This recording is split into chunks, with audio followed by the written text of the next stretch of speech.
കൊല്ലത്ത് വിതരണം ചെയ്ത രക്തസമ്മർദ്ദ ഗുളിക റബ്ബർ പോലെ വളയുന്നുവെന്ന പരാതി. ക്ലാപ്പനയിൽ കുടുംബാരോഗ്യ കേന്ദ്രം വഴി വിതരണം ചെയ്ത ഗുളിക കഴിച്ചപ്പോൾ ശാരീരിക പ്രശ്നങ്ങളുണ്ടായെന്ന് രോഗികൾ പറയുന്നു. 50 മില്ലിഗ്രാമുള്ള ഗുളിക പകുതിയാക്കി കഴിക്കാൻ പലരും ശ്രമിച്ചപ്പോഴാണ് ഗുളിക റബ്ബർ പോലെ വളയുന്നത് ശ്രദ്ധയിൽപ്പെട്ടത്. ഗുളികയ്ക്ക് റബ്ബർ മണവും അനുഭവപ്പെടുന്നുണ്ട്. ഗുളിക കഴിച്ച പലർക്കും ശാരീരിക ബുദ്ധിമുട്ടും അനുഭവപ്പെട്ടു. അത് തൊണ്ടയ്ക്കൊരു അസ്വസ്ഥത, കൈയുടെ അസ്വസ്ഥത, ഇതെല്ലാം. അപ്പൊ ഇത് മുടക്കിയപ്പോ തൊണ്ടയുടെ അസ്വസ്ഥത ഇച്ചിരി മാറ്റമുണ്ട്. ഇന്നലെയാണ് അറിയുന്നത്. അതുവരെ കഴിക്കുമല്ലയോ, ഒരെണ്ണം പോലും മാറ്റത്തില്ല. 30 ദിവസവും തികയുണ്ടായോ?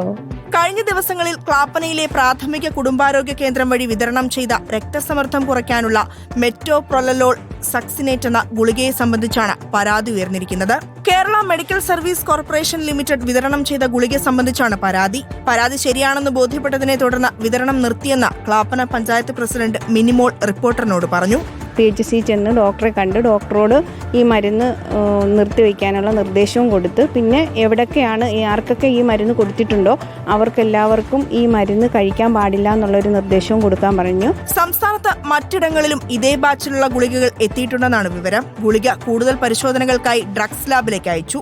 വെള്ളത്തിലിട്ടിട്ടും ഗുളിക അലിയുന്നില്ല. ക്ലാപ്പന പ്രാഥമിക കുടുംബാരോഗ്യ കേന്ദ്രത്തിൽ മാത്രം 30,000 ഗുളികകളാണ് ഇത്തരത്തിൽ എത്തിയത്. റിപ്പോർട്ടർ, കൊല്ലം.